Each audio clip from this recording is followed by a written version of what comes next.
Bom, primeiro ponto que a gente tem que aprender a desenvolver numa escola de mistério: raciocínio paradoxal.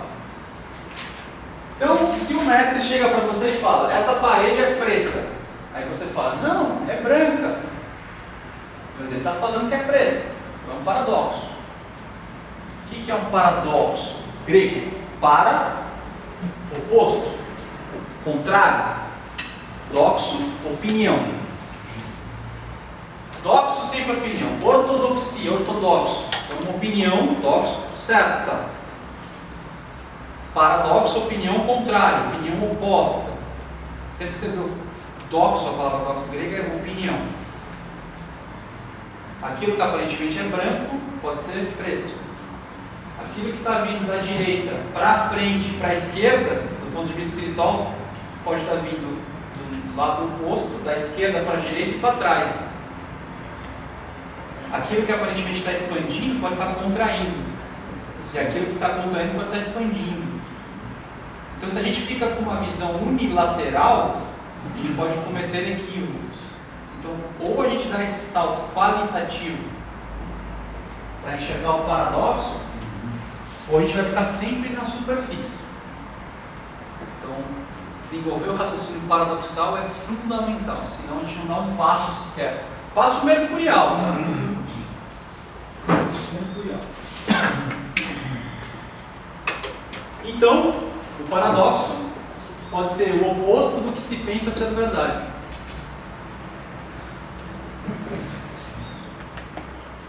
As figuras de Escher, né, os desenhos de Escher são fundamentais para você entender o paradoxo. Ora, como é que uma escada pode, dependendo da perspectiva, subir ou descer a mesma escada? Quer dizer, do ponto de vista físico, eu posso estar descendo. Do ponto de vista espiritual, posso estar subindo. Então, uma vez falado da necessidade do raciocínio paradoxal, que vai permear toda a conversa de hoje e as futuras conversas, nós vamos introduzir o primeiro conceito sobre tentação, que é o tema de hoje. Da onde surgiu a tentação? Para você entender a origem da tentação, você tem que ir para a origem do cosmos, a origem do ser humano, a cosmogênese. E aí você teve um grande rabi aí, o Isaac de Lúria, viveu no século XVI, que desenvolveu um sistema de interpretação da Cabala, chamado Cabala de Lúria ou Cabala Luriânica. Nesse sistema que ele se aprofundou, a partir do Zohar, da Cabala, ele falou sobre a doutrina do Tzimtzum, que o nosso amigo Roger deu risada quando ouviu isso, né, seu Roger? Um pouco. Tzimtzum. O que é o Tzimtzum? Ele sustenta 3 elementos básicos, 3 mistérios no princípio da criação. O mistério da união, o mistério da retirada e o mistério da revolução das almas ou o mistério da reencarnação. Isso aqui é Cabala, tá? Cabala. De Lúria. Nós não vamos trabalhar com o primeiro e terceiro aspecto, nós vamos trabalhar só com o segundo, que é o mistério da retirada. Por quê? Porque esse mistério, se você compreender o paradoxo que há nele, vai ficar claro o que significa tentação, por incrível que pareça. Então, Arthur, isso daí é uma outra interpretação da Cabala. É que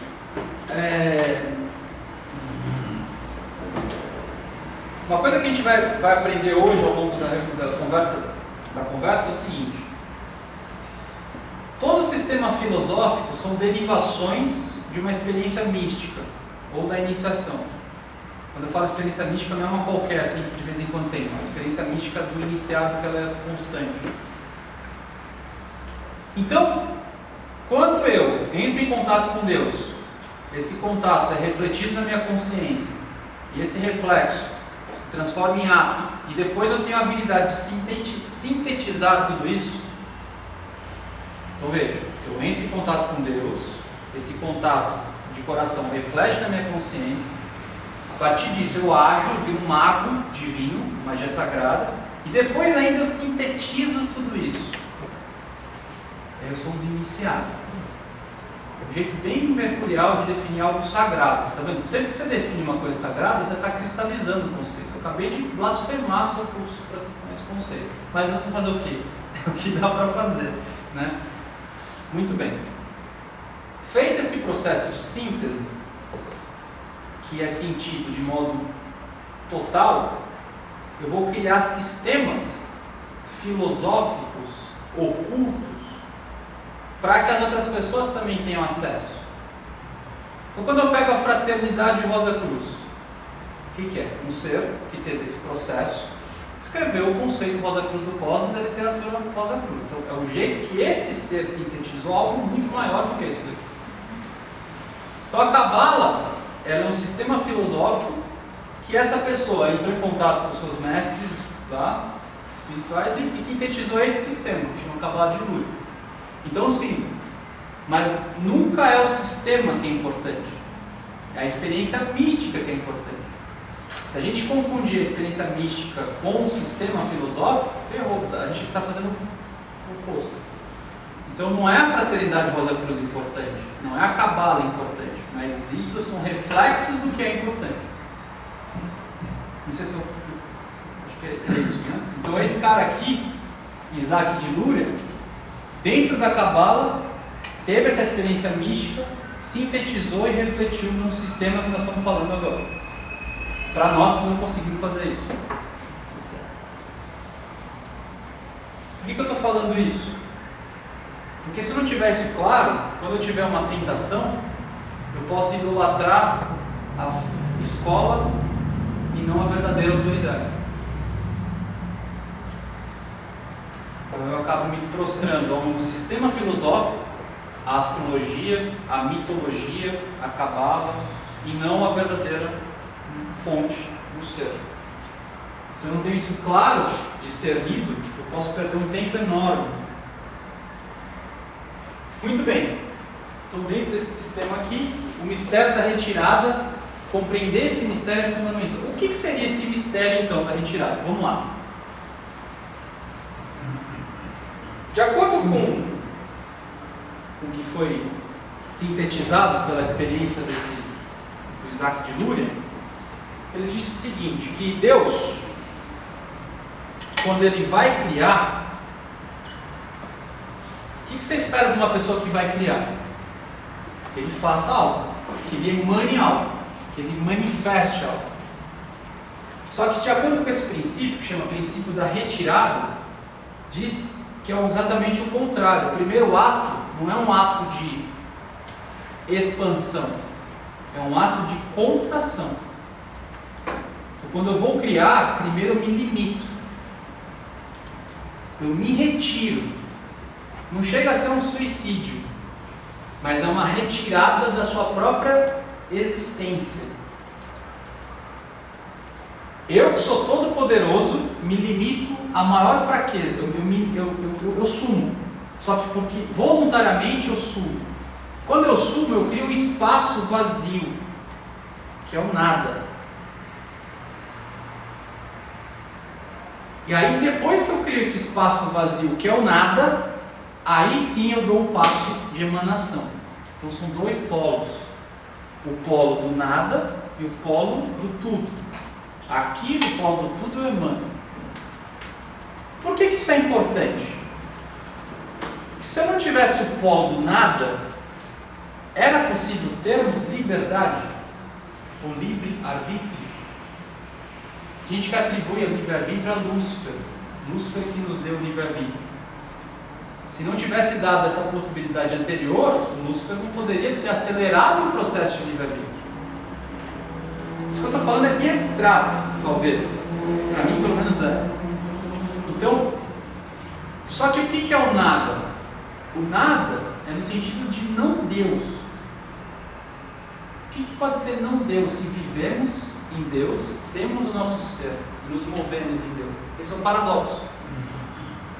E por isso que eu falava do paradoxo no início. Na verdade, o nada não é o nada. Na verdade, o nada é a possibilidade de qualquer coisa diferente do determinado. É a potencialidade absoluta. Talvez um jeito mercurial menor seria células-tronco, que é uma célula que pode ser qualquer célula, não sei se é mais ou menos isso. Ou, os bitolados em filosofia Rosa Cruz como eu, substância raiz cósmica, uma substância caos que pode ser qualquer coisa. Então, olha para você ver o que Deus faz quando vai te criar. Ele põe em você uma gota de nada. Ele dá para você uma gota de que é essa? Como que ele faz? Ele se retira. Ou seja, ele não se manifesta nesse pedaço. E te dá essa gota de presente, que é uma gota que pode ser qualquer coisa, inclusive diferente dele. Isso é livre-arbítrio? Isso seria liberdade.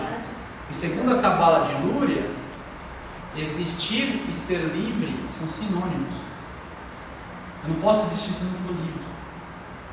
E existir, quer dizer, existir e ser livre são sinônimos. Então Deus te dá, olha que bonito, quando Ele vai te criar, né? Ele te dá uma centelha divina, que é toda a herança dele.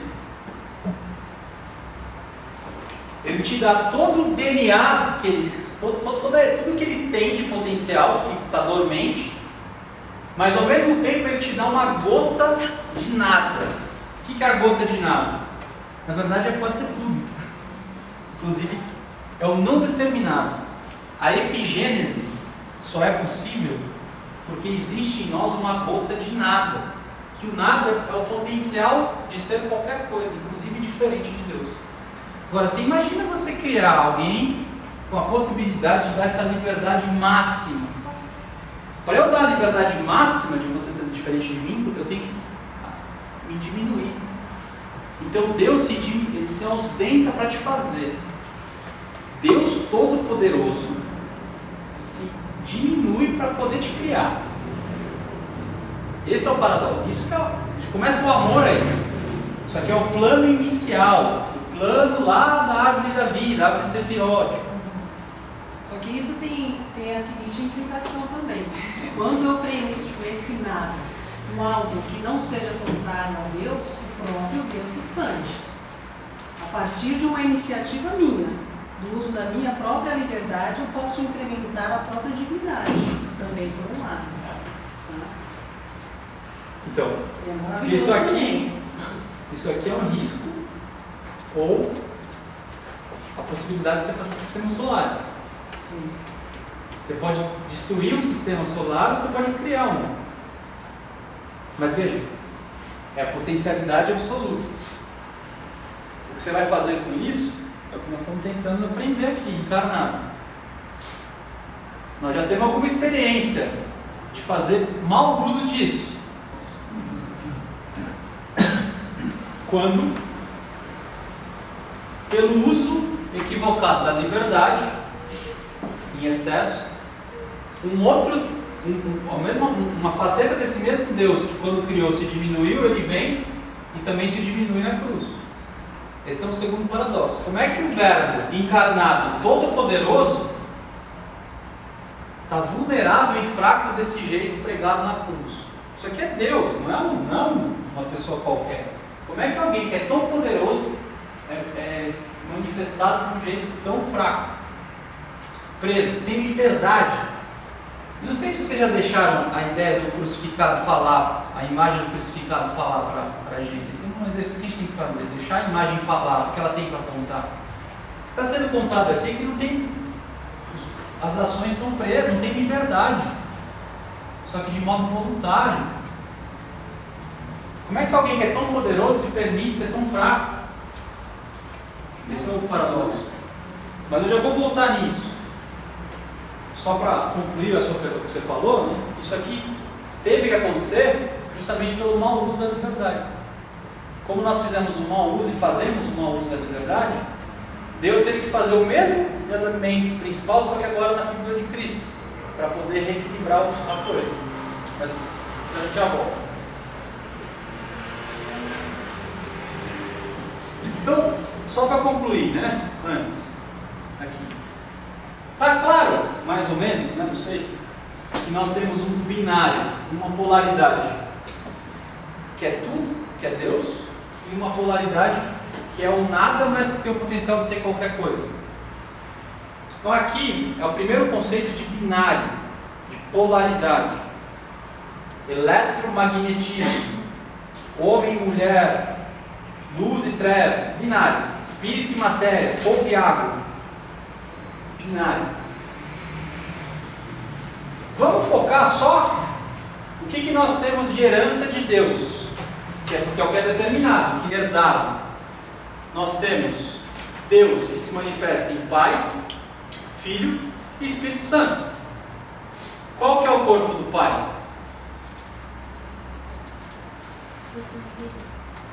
Vulcano, o Sol central. Qual que é o corpo do Filho? Sol. Qual que é o corpo do Espírito Santo? As luas. Então eu tenho, também astrologicamente representado, o signo de Áries, que é o fogo, o início, e o signo de Peixes, que é o fim, a água. E a junção do início e do fim, eu chego na totalidade, né, que é o selo de Salomão. A centelha divina nos dá isso, de presente. Então, quando eu vou me manifestar, por ser filho de Deus, o Pai em mim se torna espírito de vida, o Filho em mim, espírito de vida, não, divino e divino, e o Espírito Santo em mim, espírito humano. Qual que é a contraparte do espírito divino? Corpo físico. Contraparte do espírito divino? Corpo vital. E a contraparte do espírito humano, corpo de desejos. Ah, não estou tão habituado com essa nomenclatura. Não tem problema, né? Segundos sábados do mês, nós temos Filosofia Rosa Cruz, todo segundo sábado do mês, e às quartas-feiras nós também temos Filosofia Rosa Cruz, que trata desses assuntos de modo minucioso, para que você repetidamente possa fixar o que é corpo vital, o que é espírito de vida, o que é Jeová, o que é o Cristo. Então nós temos essas duas oportunidades em grupo. Além disso, as palestras no YouTube e o próprio conceito Rosa Cruz do Cosmos ajudar em casa, que é o principal. Os cursos. E os cursos, principalmente. Então veja, como em cima, é embaixo. Né? Então nós somos a imagem e semelhança de Deus. Só que isso é o polo da centelha. Não esqueça que tem o polo da gota, que é o polo da liberdade total.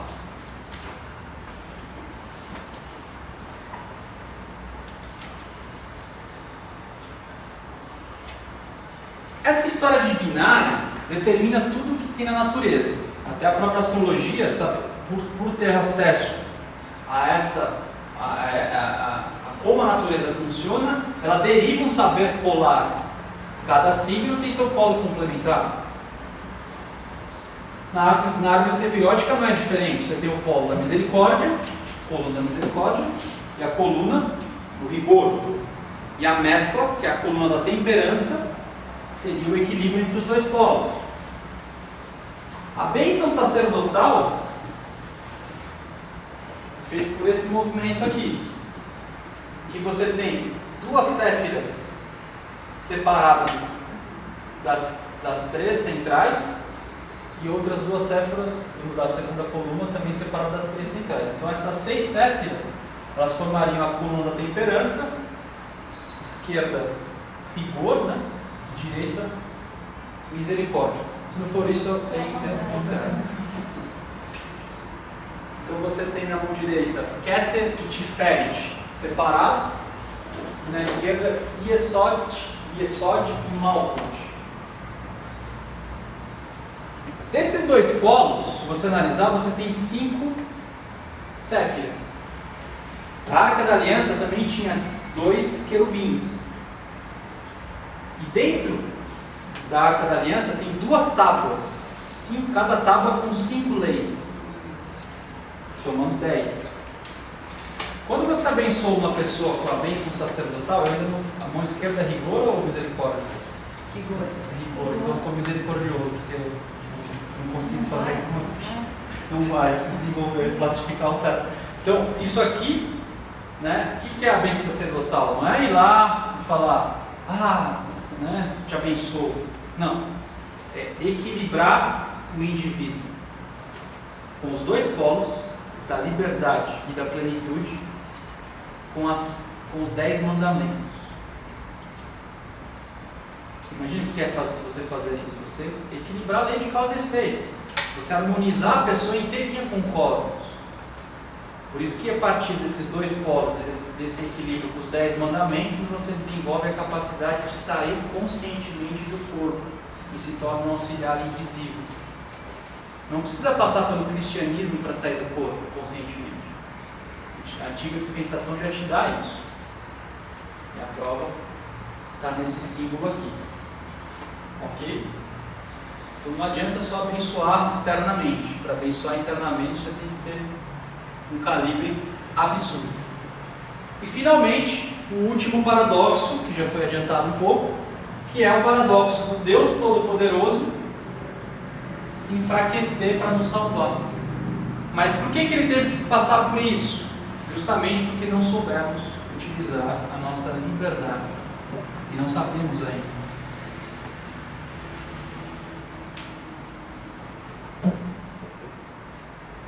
Por outro lado, nem todo mundo pelo menos de coração, se encanta com a imagem do crucificado. Tem algumas pessoas que têm repulsa dessa imagem. Ainda que da boca para fora não pare de falar que Jesus Cristo é o Salvador, mas na vida prática está o tempo inteiro repudiando a imagem do crucificado. Isso é representado na Bíblia pelos transeuntes que injuriavam, maneando a cabeça e dizendo: se és filho de Deus, desce da cruz. Como é que você, tão poderoso, filho de Deus, pode estar aí pregado? Você não é o Fiat Criador, o Verbo encarnado? Você não é o Cristo? As outras salvou, assim mesmo não pode salvar? Rei de Israel que desça da cruz agora e creremos nele. Confiou em Deus, pois que o livre agora, se é que se interessa por ele. Então qual que é a primeira catarata que a gente quer abordar aqui? Cada um dentro da sua subjetividade, obviamente. Como é que o ser humano nasceu em termos de consciência de vigília? Do seguinte modo: conforme o espírito foi descendo na matéria, reciprocamente o corpo foi subindo para o espírito. Então eu saí de um mundo, criei um aspecto de Deus em mim, seguindo aquela centelha divina, e aí eu crio um corpo correspondente àquele aspecto. Então o Pai em mim, o corpo físico aqui embaixo, o corpo dentro. Depois o Filho em mim e o corpo vital, que é a contraparte do Filho em mim, no oitavo abaixo. O Espírito Santo em mim e o corpo de desejos, que é a sua contraparte inferior. E finalmente um elo, uma ponte que une o Espírito na matéria. Dessa união a gente tem o que a gente chama de nascimento da consciência. Não é consciência moral, não. Consciência de vigília.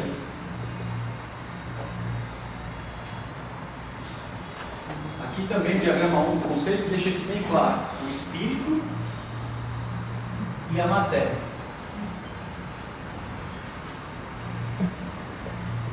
Aqui também é claro isso. O espírito refletindo na matéria. Então o que é mais alto se reflete no mais baixo. E essa linha aqui seria a linha da mente, também representada pelo signo de Câncer, onde o caranguejo transita para cima, no mar e para baixo. Por isso que os cancerianos são bem sensíveis, né? Ponto importante: conforme esses corpos foram sendo criados, nós empregávamos que força para criar esses corpos? Qual é a força que a gente usava para criar os nossos corpos? Corpo físico, corpo vital e corpo de desejo. Que força é? criadora ou sexual. A força criadora ela tem dois polos, masculino e feminino. Então, quando esses dois polos estavam em mim, ou seja, hermafrodita, eu ia criando esses polos. Até que chegou um momento, que aí é que é o ponto-chave, que quase ninguém explica direito. Talvez porque a gente tem que desenvolver o raciocínio por nós mesmos. Chegou um ponto que se eu continuasse só criando corpos, essa energia não podia ser direcionada para quê? Para adquirir crescimento anímico. Porque a mesma energia que me faz ter crescimento anímico é a energia que me fez construir os corpos. Então, enquanto ela estava direcionada para a construção de corpos, eu não tinha crescimento anímico. Uma prova disso é você analisar os animais. Os animais, eles têm produção anímica ou não? As plantas. Quem tem produção anímica com os animais? Os espíritos brutos. Aí eles vão dizer, mas eu vejo na internet aqueles videozinhos dos cachorrinhos, né, tendo ataque do coração porque viu a dona depois de 2 anos. Recentemente eu vi assim, né? Não sei se vocês viram. Por quê? Porque os cachorros, os animais domésticos, eles estão cada vez mais atingindo a individualidade, o nascimento do indivíduo. Mas ainda não está no ponto de poder ter crescimento anímico, direcionar a força criadora deles para a experiência.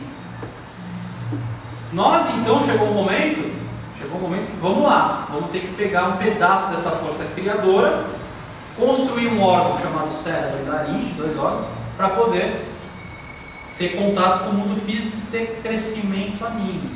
Então veja, por herança, aí eu não sei se essa herança, lógico que é de Deus, mas é por causa de uma característica de Deus, ou se é por conta do mundo em que nós nos manifestamos. A construção do cérebro e da laringe já foi separatista, ela já foi egoísta, sem queda. Eu já guardei metade da força criadora para mim, para que eu possa então, por esforço e suor da minha testa, processar o mundo e adquirir conhecimento. Diferente dos anjos. Os anjos nunca tiveram separação da força do alto criador. Sempre, desde o início, os anjos tiveram a dupla força sexual unida. E eles deram tanto que eles ativaram uma lei do universo que eles recebem a sabedoria por graça. Eles não têm que fazer esforço para adquirir isso, com o suor da testa, como a gente tem que fazer. O anjo não, ele ganha a sabedoria por dom. De tanto que ele dá, ele recebe. Agora, a gente, se você analisar, teve a separação. Então essa possibilidade de ativar a lei da graça sozinho não aconteceu, mesmo antes da queda.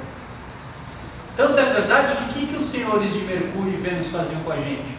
Colocavam as mulheres em grandes bosques para ouvir os barulhos, e aí pela imaginação, olha o esforço mental, o que está acontecendo? Ela começava a criar uma representação do que é a realidade. E os homens eram colocados com estacas, espetados, para ativar a força de vontade. A mulher a imaginação, o homem a vontade. Então, desde o início, antes da queda, o homem sempre teve que ralar para adquirir poder anímico. Aí o Lúcifer veio e acelerou o processo. Então, veja, são outros 500. Então, parece que isso é uma herança. A herança do egoísmo, ela já veio. Agora, qual que é o paradoxo? Quando eu, ao mesmo tempo, isolo um pedaço da minha força criadora, eu automaticamente fico dependente do outro. Então é um plano egoísta, mas que necessariamente para você sobreviver você depende do outro. Esse é o paradoxo. Então é um jeitão diferente, mas que no fim ele também visa o amor. Para sair do egoísmo. Você tem que ter um contraponto, lembra que é dual? Se eu foco um lado, eu tenho que criar uma condição para ter um contraponto. Não tem outro jeito. Então não é um plano egoísta. Se você olhar só por um lado, você usa astúcia. Então o meu egoísmo é uma herança do pai, né? Então está tudo certo, não é minha culpa. Mas independente de quem é a culpa, que a questão não é essa, esse saber é fundamental, porque você pode, então, conhecendo as energias que te regem, a sua herança, conhece-te a ti mesmo, você então pode dominar o leme do seu barco, né? Como foi falado hoje na astrologia. Ok?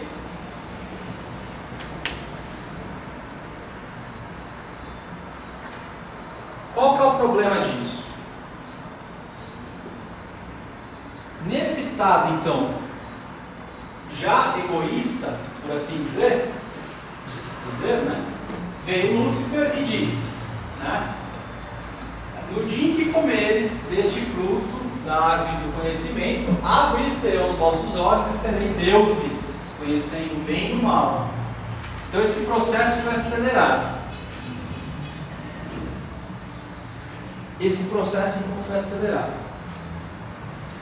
Então, a subjetividade humana hoje, aquilo que é subjetivo, aquilo que constitui a sua percepção de mundo e de ser hoje, ela tem na base a tendência de interpretar as coisas como você no centro.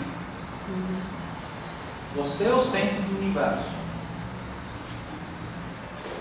Então nós temos na base amor próprio, seja porque a divisão do sexo aconteceu, seja porque Lúcifer acelerou. Nós temos narcisismo, nós temos egocentrismo, persecutoriedade,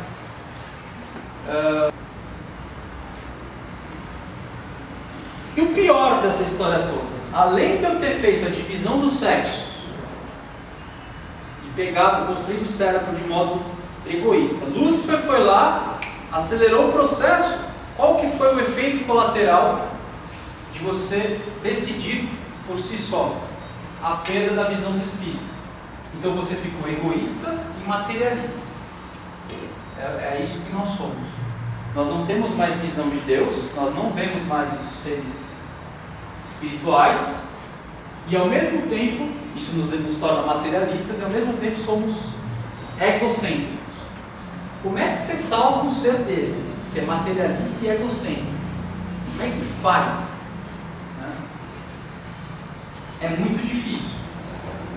Bom, se queremos fazer a potencialidade absoluta, lembra da gota do nada, ativa em nossas vidas, devemos aprender a trabalhar com ela sem ajuda nenhuma, a ilusão de estarmos sozinhos. Então criamos ideias e conceitos de mundo a partir dessa tendência para o individualismo, egoísmo e do materialismo. Qual foi o resultado dessas duas ilusões? A ilusão do materialismo e do egoísmo. O resultado disso é a primeira vinda do Cristo. Cristo não deveria vir duas vezes, só veio uma, né? Vai vir a segunda. Mas no plano original, né, Cristo só deveria vir uma vez só. Como nós caímos com a queda, viramos materialistas e egoístas demais, ele teve que vir um pouco antes para fazer uma limpeza prévia, para depois voltar e fazer o que deveria ser feito no plano original. Então, qual que é a ideia de base de eu olhar para um ser todo poderoso e dizer para ele assim, pô, se você é o iniciado, se você é o avatar, se você é o Buda, se você é qualquer ser desse tipo aí, por que você não usa o seu poder para se libertar? Né? A ideia de base que nós temos enraizados em nós é que a verdade e o poder são idênticos. O que é poderoso é verdadeiro, o que é fraco é falso. Então, se tem um ser humano que se diz que é o Cristo, fraco na cruz, aquilo não pode ser Deus. Por isso, desça da cruz, eu creio em você. Porque se você não descer, você é fraco. Se você não é fraco, você não é verdadeiro. Quer dizer, se você é fraco, você não é verdadeiro. O divino é autoridade. Quem confunde isso daqui, quer dizer, quem confunde a autoridade e o poder como a única verdade, do ponto de vista material, faz algumas atrocidades como Hitler fez, ou como uma série de imperadores ao longo da história fizeram. Vários faraós fizeram isso, com exceção de Akhinaton, né, e os primeiros faraós. Mas grande parte dos faraós confundiram poder da espada, poder que oprime, com ser divino. Uma pessoa está do lado de mim, Deus está do lado de mim se eu sou poderoso. Hoje em dia, como que esse poder aparece? Se Deus está comigo, eu tenho grana. Né? Você pode ver quantas pessoas de religiões, principalmente as mais antigas, dominam e sugerem o dinheiro como uma prova de que Deus está do lado deles. Né? Então, você pode usar o poder pela espada, você pode usar o poder pela bufunfa ou o que quer que seja. É a teologia da É prosperidade. a teologia da prosperidade. Essa que é hoje como que se manifesta. É melhor um pouco do que sair soltando bomba para todo lado. Mas não é difícil soltar bomba para todo lado. Mesmo hoje. Ainda não é difícil. Agora, qual que é o paradoxo? Do ponto de vista espiritual, talvez o que é fraco seja forte. Talvez a autoridade esteja na fraqueza e não na fortaleza. Lembra? Olha essa parede, ela é branca, mas talvez ela seja preta. Aí você tem que se despir, né, dos conceitos para poder enxergar. Agora, é muito fácil falar que a gente acredita nesse paradoxo. Qual que é a nossa prática? Você sabe qual que é o problema? Quando eu estou almejando ser o super-homem, quando eu estou almejando fazer um casamento místico interior, quando eu estou almejando fazer a coluna tripartite pelo Netuno e Urano na minha coluna espinhal, a pedra filosofal, quando eu almejo isso, o que eu estou almejando? Que poder eu estou almejando? O poder paradoxal da fraqueza, do Cristo crucificado, do Deus que se ausenta e cria uma gota de nada, ou o Deus que faz acontecer, que é poderoso. Tá? O que nos move vir aqui? O que nos move ir atrás de livros? O Filho do Homem ou o Super-Homem? Tem também aquela frase: quem quiser ser o maior dentre vós, que seja o servo De de todos. todos. Pega a tua cruz e me siga. Pega a tua cruz e me siga, é sacanagem. Exatamente, se quer crescer, diminui, né? E ele cresce ou diminua, né? Mas a gente lembra do Santo Agostinho, a nossa boca, eu estou falando isso por mim, né? Minha boca está soando a verdade, mas eu não sei se meu coração, eu sei que não tem, né? Meu coração está vazio em relação a isso. Quando eu amo mais o sistema filosófico do que a verdade, estou vazio. Porque o sistema filosófico é uma derivação da verdade, não é a verdade. Por isso Santo Agostinho falou da sedução do maniqueísmo. Não é que o sistema filosófico dos maniqueus é ruim, não. É a confusão que você faz do que é verdade. Nós perdemos um tempo enorme, um tempo preciosíssimo na nossa caminhada espiritual por conta dessa confusão. Isso é fundamental. O que é autoridade para nós? Autoridade é quando uma pessoa ela sabe e tem poder. Eu sou, sei e domino, eu sou uma autoridade. O que você é? Sou cirurgião, cardíaco, então você fez formação. Você sabe fazer, você tem poder instrumental, então você é uma autoridade no assunto. Engenheiro, eu sei construir pontes, eu sei construir edifícios. Então ele é engenheiro, ele sabe as técnicas e tem poder para fazer a química toda do material para erguer pontes. Isso é autoridade. Quando temos um despertar espiritual inicial, que somos nós, né? Nós estamos lá dormi, de repente, acordei, né? Vamos estudar. Tem um grupo lá, o grupo se reúne, acordei.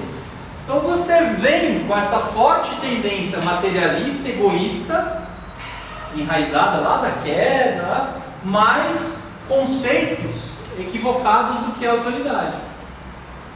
E aí você começa a dizer, pô, aquele cara manja tudo de Bíblia, aquele cara sim, sabe e tem poder, ele é um super-homem.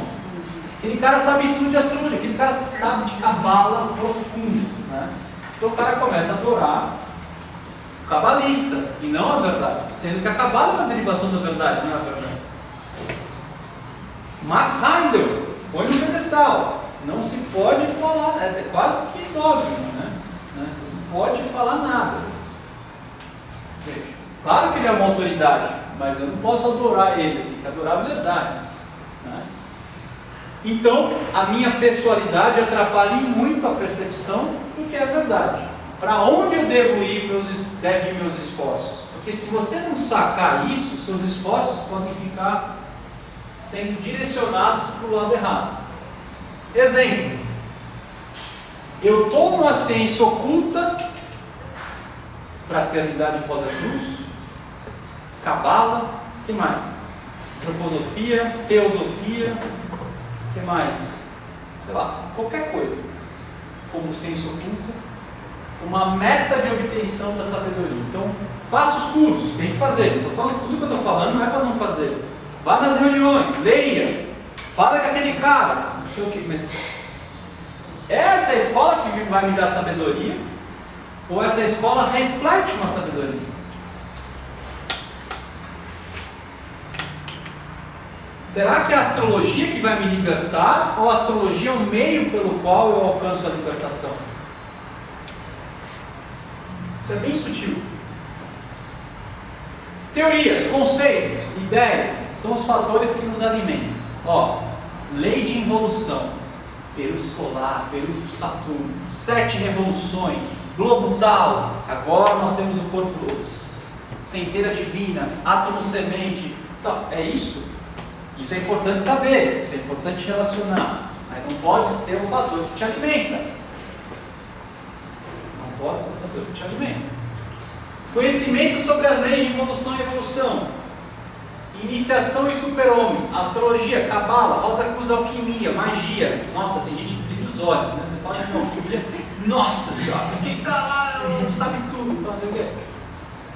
Corpo, casamento místico, pedra filosofal, o grande arcano mágico, coisa linda. Então vamos buscar tudo isso. Será que é isso?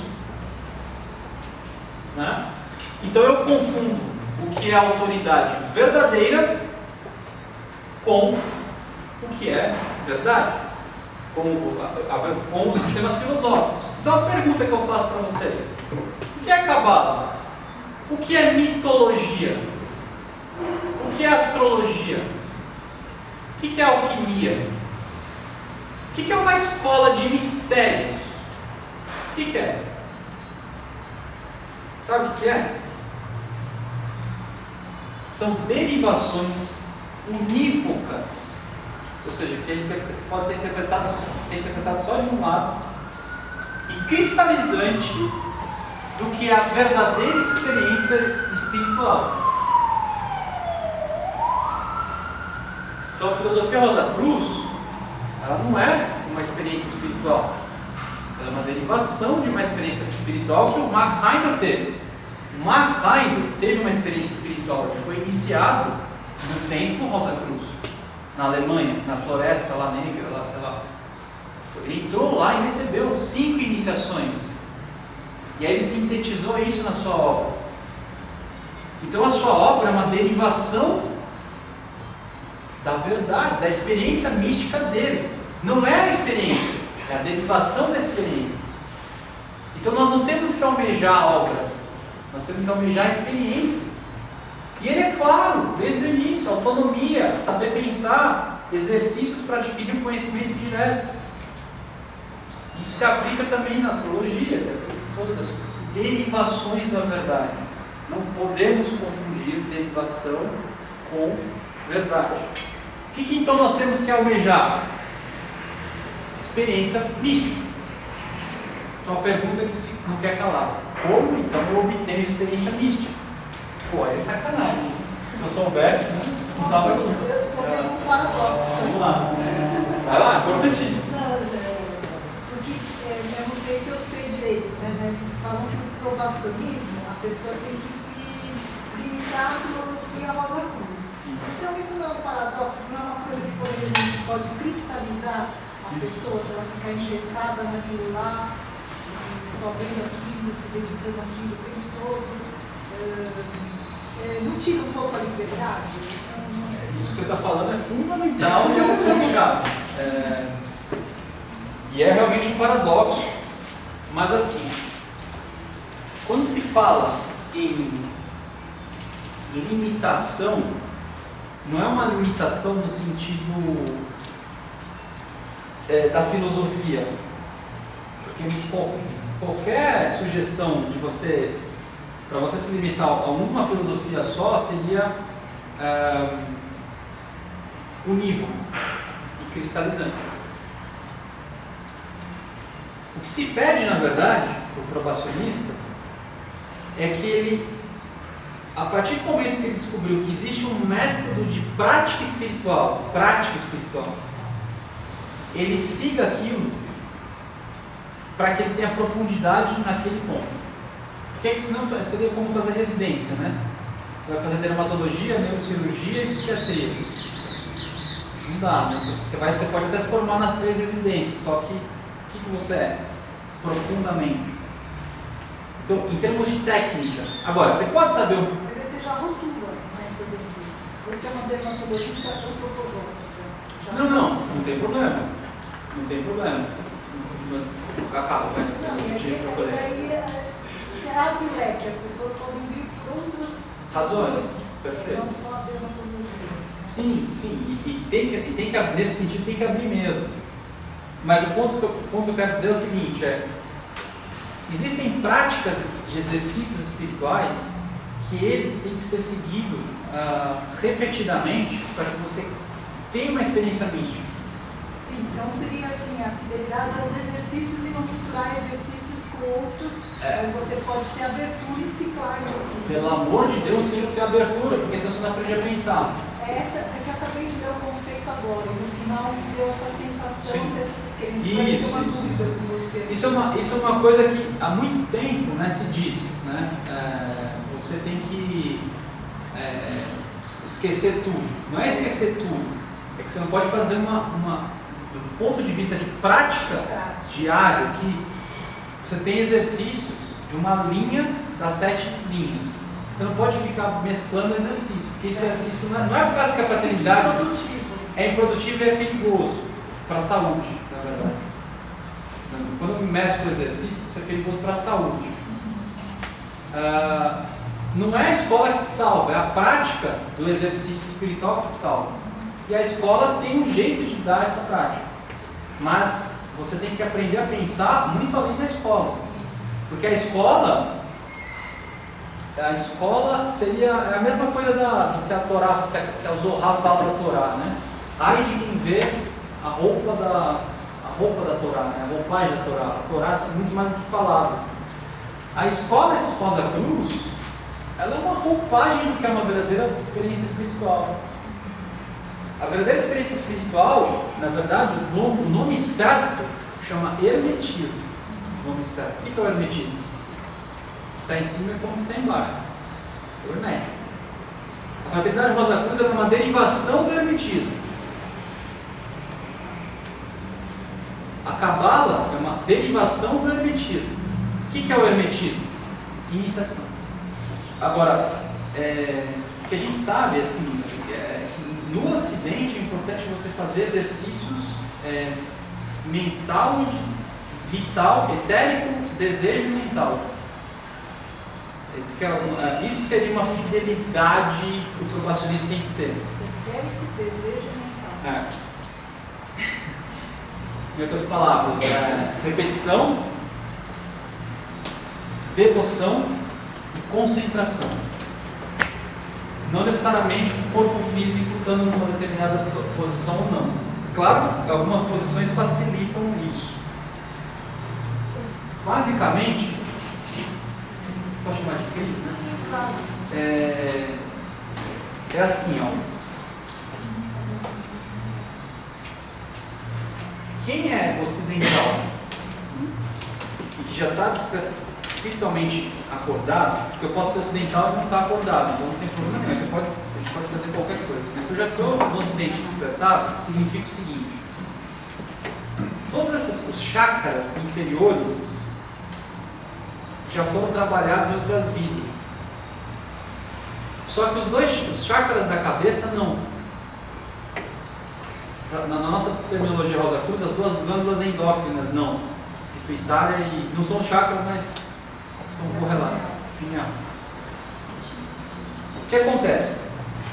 Nós estamos num estágio de evolução aqui no Ocidente, que se eu já trabalhei todos os outros, eu só preciso desenvolver esse para que eu tenha volição sobre os outros. Para que eu tenha comportamento delírio. Eles não me dominem, mas que eu os domine.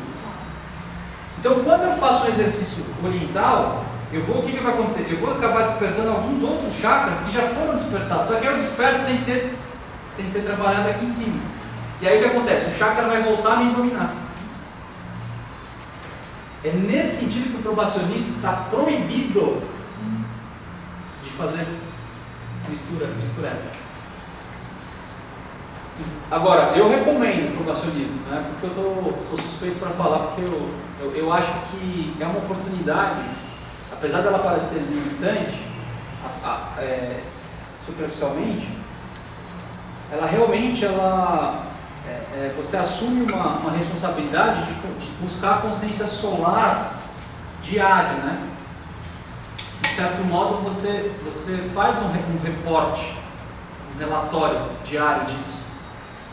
E a ajuda que você recebe de seres avançados, como os irmãos maiores, não só dos irmãos maiores, é claro que não probacionistas, pelo amor de Deus, também recebem, lógico que recebem, mas eu acho que é um jeito volitivo, né, deliberado, obediente, né, de se conseguir acelerar esse processo. Então eu recomendo mesmo, assim, e eu acho que vale muito a pena. Agora, com certeza, tem que saber lidar com algumas opiniões das pessoas mais cristalizadas que estão em volta. E tomar o cuidado para não se cristalizar também, né? Isso. Mas eu acho que a gente pode se cristalizar mesmo sem ter feito probacionismo. Porque ficar também correndo atrás do rabo também é um jeito de cristalizar, né? Então, tudo isso é importante. Só vou terminar esse conceito. E olha nesse sentido aí, não. As escolas de mistério, elas não são a verdade, elas são experiências, elas são derivações da experiência religiosa, espiritual. Por isso que Santo Agostinho diz, né? Eu tinha sede e fome não das escolas, do sol e da lua, das criação do Criador, mas eu tinha fome de ti, Criador, ó a verdade na qual não há mudança alguma nem obscuridade momentânea. Então a gente se alimenta desses corpos aqui e não do corpo de Cristo. Em outras palavras, um jeito devocional de se resumir, de sintetizar o que nós estamos falando, a gente busca não o corpo de Cristo, mas o corpo da Cabala, o corpo da astrologia, o corpo da Rosa Cruz. São derivações da verdade, não é a verdade.